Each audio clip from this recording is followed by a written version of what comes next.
بابا فرید اور ایک روٹی والے شخص کا واقعہ۔ اجودھن کے قریب ایک ملا صاحب رہتے تھے جنہیں اپنے علم و فن پر بڑا ناز تھا۔ درویشوں کو ہمیشہ بے علم سمجھ کر حقارت کی نظر سے دیکھتے تھے۔ ایک دن ملا صاحب حضرت بابا فرید رحمۃ اللہ علیہ کی خدمت میں حاضر ہوئے۔ اس وقت مجلس روحانی میں بہت سے لوگ موجود تھے۔ ملا صاحب نے بیٹھتے ہی اپنی علمیت اور ہمدانی کے قصے شروع کر دیے۔ حضرت بابا فرید رحمۃ اللہ علیہ نہایت دل جمعی اور دلچسپی کے ساتھ ملا صاحب کی باتیں سنتے رہے۔ مجلس میں لوگوں کو ان کا یہ انداز بہت گراں گزر رہا تھا، مگر حضرت شیخ کے احترام میں سب لوگ خاموش بیٹھے رہے۔ ملا صاحب کی طرف سے نمائشی جات کا یہ سلسلہ بہت دیر تک جاری رہا۔ پھر چند لمحوں کے لیے ملا صاحب خاموش ہوئے تو حضرت بابا فرید رحمۃ اللہ علیہ نے ان سے پوچھا کہ مولانا یہ تو بتائیے کہ اسلام کے کتنے رکن ہیں؟ ملا صاحب نے عجیب سی نظروں سے بابا صاحب کی طرف دیکھا اور کہا کہ یہ بھی کوئی سوال ہے؟ اس کا جواب تو معمولی علم رکھنے والا مسلمان بھی جانتا ہے۔ شیخ صاحب کوئی عالمانہ سوال پوچھئے۔ مولانا مجھے تو صرف اسلام کے رکن بتائیے۔ حضرت بابا فرید رحمۃ اللہ علیہ نے اپنا سوال دہرایا۔ اسلام کے 5 رکن ہیں۔ ملا صاحب کے چہرے سے ناگواری کا رنگ نمایاں ہوا، جیسے وہ جبراً اس سوال کا جواب دے رہے ہوں۔ ایک تو کلمہ، دوسرا نماز، تیسرا روزہ، چوتھا زکوٰۃ اور 5واں حج۔ مگر میں نے تو 6 رکن کے بارے میں بھی سنا ہے۔ حضرت بابا فرید رحمۃ اللہ علیہ نے فرمایا، 6 رکن کوئی نہیں ہے۔ یکایک ملا صاحب بھڑک اٹھے۔ آپ نے جو کچھ بھی سنا ہے وہ غلط ہے، ایسا ہرگز نہیں ہے۔ حضرت بابا فرید رحمۃ اللہ علیہ نے نہایت تحمل کے ساتھ فرمایا کہ میں نے معتبر اہل علم سے سنا ہے کہ اسلام کا 6 رکن روٹی ہے۔ یہ سن کر مولانا کھڑے ہو گئے اور نہایت تند و تیز لہجے میں حضرت بابا فرید رحمۃ اللہ علیہ کو مخاطب کر کے کہا کہ اللہ تعالیٰ فرماتا ہے، جس کا ترجمہ یہ ہے کہ نصیحت کرنے کے بعد ظالم قوم کے پاس نہ بیٹھو، اس لیے میں یہاں سے جا رہا ہوں۔ حضرت بابا فرید رحمۃ اللہ علیہ بھی کھڑے ہو گئے اور بڑی محبت سے ملا صاحب کا ہاتھ پکڑ لیا۔ مولانا اختلاف اپنی جگہ، مگر آپ اس طرح ناراض ہو کر نہ جائیں۔ حضرت بابا فرید رحمۃ اللہ علیہ کچھ دیر تک ملا صاحب کو منانے کی کوشش کرتے رہے، مگر وہ درویشوں کو ان کی جہالت کا طعنہ دے کر برا کہتے رہے، یہاں تک کہ ملا صاحب نے اپنا ہاتھ چھڑا لیا اور غیظ و غضب کا مظاہرہ کرتے ہوئے خانقاہ سے چلے گئے۔ ملا صاحب کے جانے کے بعد مریدوں اور خدمتگاروں نے ان کے نازیبا طرز عمل کی شکایت کی تو حضرت بابا صاحب نے فرمایا کہ مہمان جیسا بھی ہو مہمان ہی ہوتا ہے، درویش پر مہمانوں کی تواضع فرض ہوتی ہے، لہٰذا ہم نے بھی مولانا کی تواضع کی۔ اب یہ الگ بات ہے کہ ملا صاحب نے ہماری تواضع قبول نہیں کی، خیر اللہ ان کا بھلا کرے۔ ملا صاحب حضرت بابا فرید رحمۃ اللہ علیہ کی خانقاہ سے اٹھ کر گئے تو پھر واپس نہیں آئے۔ کئی ماہ بعد ملا صاحب نے حج کے سفر کا ارادہ کیا اور پوری تیاری کے ساتھ بیت اللہ زیارت کے لیے ہندوستان سے روانہ ہوئے۔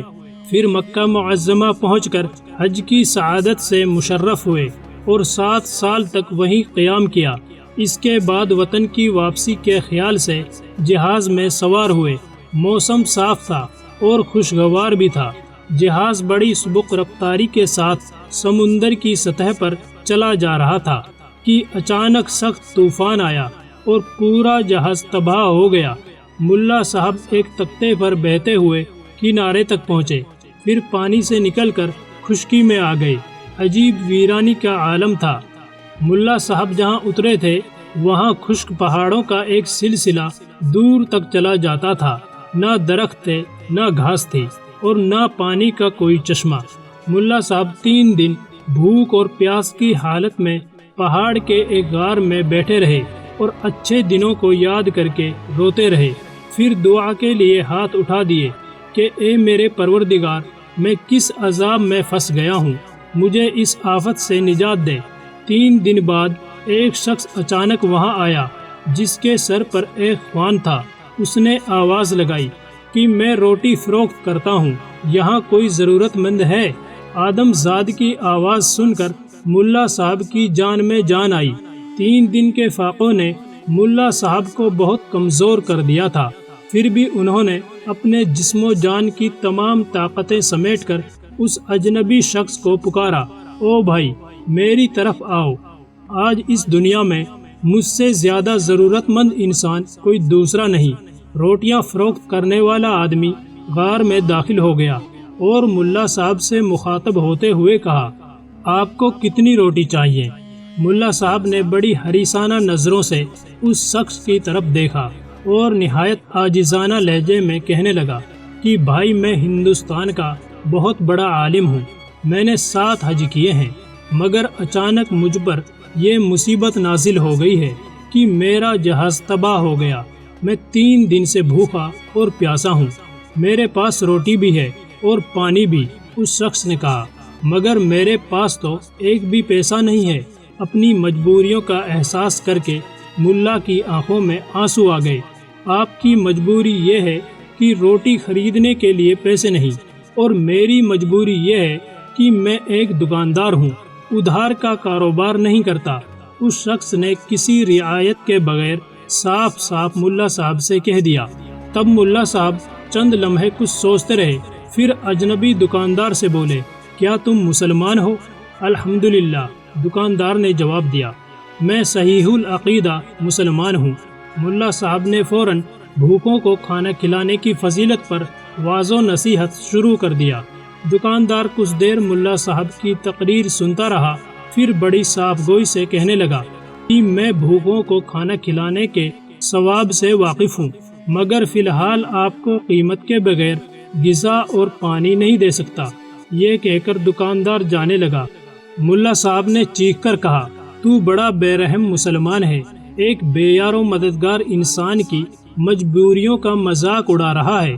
یہ سن کر دکاندار پلٹ آیا اور ملا صاحب کے طنز کا جواب دیتے ہوئے کہنے لگا کہ اگر میں اسی طرح ضرورت مند لوگوں پر رحم کھاؤں تو چند روز میں تو میرا کاروبار ختم ہو جائے گا، اور پھر اس کے بعد میں خود لوگوں سے رحم کی بھیک مانگنے لگوں گا۔ اب ملا صاحب نئے انداز سے اس کی خوشامد کرنے لگے۔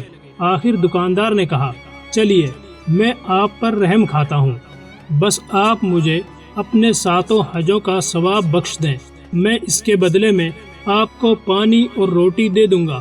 اب ملا صاحب نے سوچا کہ زبانی طور پر کہہ دینے سے ثواب تو ختم نہیں ہوتا، میرے 7 حج برقرار رہیں گے اور مجھے بھوک اور پیاس سے بھی نجات مل جائے گی۔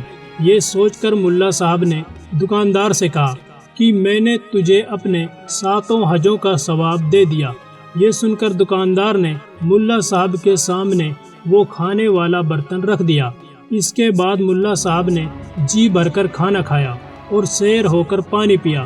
پھر جب ہوش و حواس بحال ہوئے تو انہوں نے دکاندار سے پوچھا کہ تم کہاں رہتے ہو اور کیا یہاں کوئی آبادی بھی ہے؟ میں صرف روٹی فروخت کرتا ہوں، اس سے زیادہ کچھ نہیں جانتا۔ یہ کہہ کر دکاندار نے خالی برتن اٹھائے اور غار سے نکل گیا۔ ملا صاحب اس کے تعاقب میں بھاگے تاکہ کسی آبادی تک پہنچ سکے، مگر ان کی یہ کوشش رائے گاہ گئی۔ دکاندار پہاڑوں کے بیچوں بیچ کہیں غائب ہو گیا۔ ملا صاحب کچھ دیر تک تو اسے ڈھونڈتے رہے اور پھر اس خیال سے غار میں واپس آ گئے کہ کہیں راستہ نہ بھول جائے اور اس اجنبی علاقے میں کوئی نئی آفت نازل نہ ہو جائے۔ ملا صاحب ایک امیدی مرحوم پر اجنبی کا انتظار کرنے لگے، مگر 3 دن تک وہ نہیں آیا۔ بھوک اور پیاس کی شدت سے ایک بار پھر ملا صاحب کی حالت غیر ہو گئی۔ آخر چوتھے روز وہی دکاندار سر پر وہی کھانے کا برتن رکھے ہوئے نمودار ہوا۔ ملا صاحب کسی بھکاری کی مانند اس کے سامنے گڑ گڑانے لگے، آپ تو آج بھی تہی دست اور تہی دامن ہیں۔ دکاندار نے ملا صاحب سے کہا، اب آپ کے پاس فروخت کرنے کے لیے کیا باقی رہ گیا ہے؟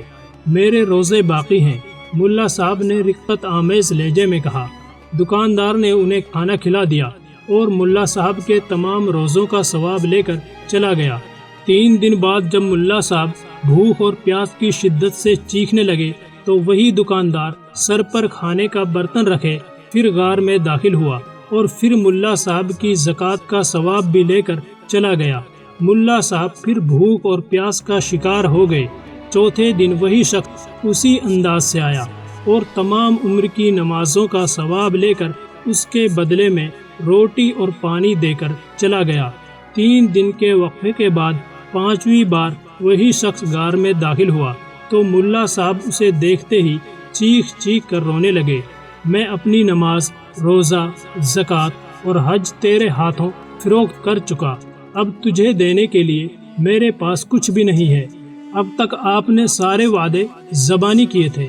یہ کہہ کر اجنبی شخص نے کھانے کا برتن زمین پر رکھ دیا۔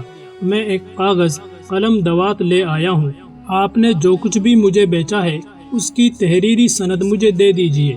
ملا صاحب نے یہ عبارت کاغذ پر درج کر دی، میں نے ایک وقت کی روٹی اور پانی کے بدلے میں اس شخص کے ہاتھوں اپنے 7 حجوں کا ثواب فروخت کیا، پھر زندگی بھر کے روزوں کا ثواب فروخت کیا، پھر ساری عمر کی زکوٰۃ کا ثواب فروخت کیا اور آخر میں تمام نمازوں کا ثواب بھی فروخت کر دیا، اور آج میں ایک وقت کی روٹی اور پانی کے بدلے میں یہ تحریر لکھ کر دے رہا ہوں۔ آخر میں ملا صاحب نے اپنا نام اور مکمل پتہ بھی درج کر دیا۔ جب دستاویز مکمل ہو گئے تو اجنبی شخص نے کھانے کا برتن ملا صاحب کے سامنے رکھ دیا۔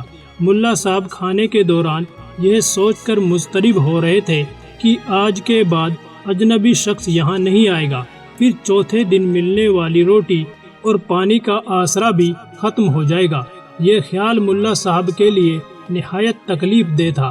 ان کے ذہن میں طرح طرح کے خیالات ابھر رہے تھے اور وہ اس عذاب سے نجات حاصل کرنے کے لیے کوئی تدبیر بھی سوچ رہے تھے۔ آخر کھانا ختم ہوا تو ملا صاحب نے ہاتھ جوڑ کر اس اجنبی شخص سے کہا کہ خدا کے واسطے مجھے یہ بتا دو کہ تم کون ہو اور کہاں رہتے ہو، تاکہ میں تمہارے ساتھ چلوں اور 2 وقت کی روٹی کے لیے محنت مزدوری کروں۔ اب میرے پاس پھر فروخت کرنے کے لیے کچھ بھی باقی نہیں بچا۔ دکاندار نے ملا صاحب کا تحریر کردہ کاغذ جیب میں رکھا اور اپنے برتن اٹھا کر جانے لگا۔ ملا صاحب تازہ دم تھے، اس لیے انہوں نے سوچا کہ وہ بھاگ کر اجنبی کو پکڑ لیں گے۔ چنانچہ جب دکاندار برتن اٹھا کر بھاگنے لگا تو ملا بھی اس کے پیچھے دوڑ پڑے۔ کچھ دور جا کر ایک جگہ اجنبی نے ٹھوکر کھائی اور زمین پر گر گیا۔ ملا صاحب پیچھے تھے، انہوں نے اس مہلت کو غنیمت جانا اور زیادہ تیز دوڑنے کی کوشش کی، مگر اتفاق سے انہوں نے بھی ٹھوکر کھائی اور وہ بھی گر پڑے۔ اجنبی شخص نے برتن سمیٹے اور اس سے پہلے کہ ملا صاحب سنبھلنے کی کوشش کرتے وہ بھاگ کر نظروں سے اوجھل ہو گیا۔ ملا صاحب اپنی اس ناکامی پر افسوس کرنے لگے۔ پھر جب انہوں نے ادھر ادھر نظر دوڑائی تو سامنے سمندر تھا۔ مجبوراً کنارے پر بیٹھ کر کسی کشتی یا جہاز کا انتظار کرنے لگے۔ ابھی کچھ ہی دیر گزری تھی کہ ایک جہاز انہیں نظر آیا۔ ملا صاحب نے اپنا عمامہ اتار کر دیوانہ وار ہوا میں لہرایا اور چیخ چیخ کر مدد کے لیے پکارنے لگے۔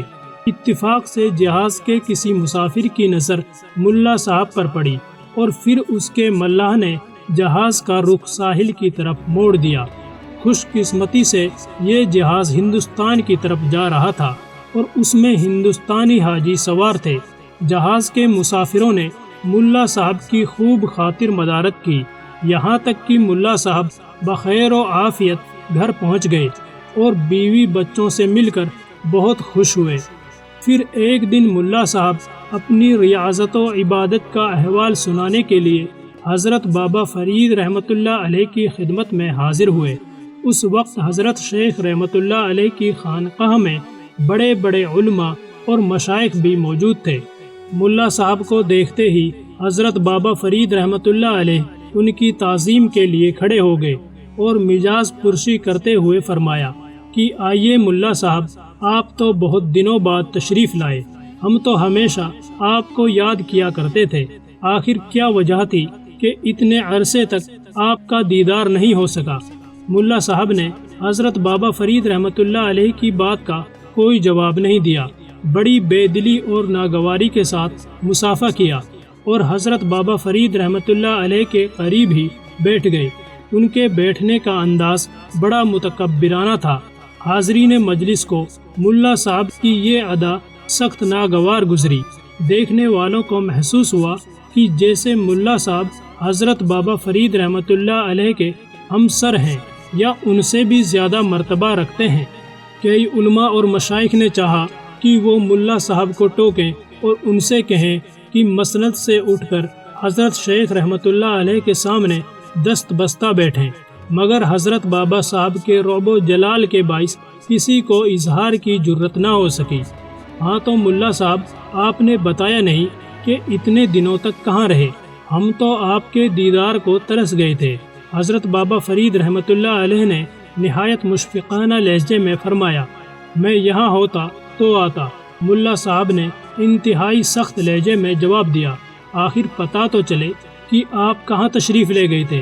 حضرت بابا فرید رحمۃ اللہ علیہ کے ہونٹوں پر وہی جافزہ تبسم نمایاں تھا، میں ہندوستان میں موجود نہیں تھا۔ ملا صاحب کے چہرے سے غرور اور خشکی کا رنگ جھلک رہا تھا۔ حج کرنے گیا تھا، 7 سال تک مکہ معظمہ میں مقیم رہا، 7 بار مدینہ منورہ کی زیارت کی اور 7 حج ادا کیے۔ حرمین شریفین میں نمازوں اور روزوں کا جو اجر و ثواب زیادہ ملتا ہے وہ سب میں نے حاصل کیا۔ 7 سال بعد وطن واپس لوٹا ہوں۔ واپسی میں جہاز کی تباہی کا صدمہ بھی اٹھایا، مگر حق تعالیٰ کے کرم سے راستے کی مصیبتیں ختم ہوئی اور میں باخیر و عافیت گھر پہنچ گیا ہوں۔ اہل و عیال کو خوش و خرم اور سلامت پا کر اللہ کا شکر ادا کیا۔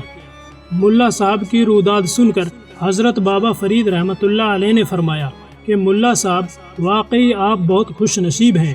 7 حج کیے، 7 بار مدینہ منورہ کی زیارت کی، 7 سال تک حرمین شریفین میں نمازیں پڑھی، 7 رمضانوں کے روزے رکھے۔ سبحان اللہ، آپ نے بڑی سعادتیں حاصل کی۔ اب تو آپ ہم سے ناراض نہیں ہیں، میں آپ سے خفا ہی کب تھا۔ ملا صاحب نے اسی خشکی اور بے رخی کا مظاہرہ کیا۔ 7 سال پہلے آپ یہاں سے ناراض ہو کر گئے تھے۔ حضرت بابا فرید رحمۃ اللہ علیہ نے فرمایا، میں اس خفگی کا ذکر کر رہا ہوں۔ ملا صاحب نے حضرت بابا فرید رحمۃ اللہ علیہ کے عاجزانہ طرز عمل کو دیکھا تو کچھ اور ہی مغرور ہو گئے اور بڑی بے نیازی کے ساتھ کہنے لگے کہ مجھے تو کچھ یاد نہیں، آپ یاد دلا دیں گے تو شاید یاد آ جائے گا۔ حضرت بابا فرید رحمۃ اللہ علیہ نے فرمایا کہ میں نے آپ سے سوال کیا تھا کہ اسلام کے کتنے رکن ہوتے ہیں؟ جواب میں آپ نے صرف 5 مشہور و معروف ارکان کا ذکر کیا تھا، مگر میرا اصرار تھا کہ 6واں رکن روٹی ہے۔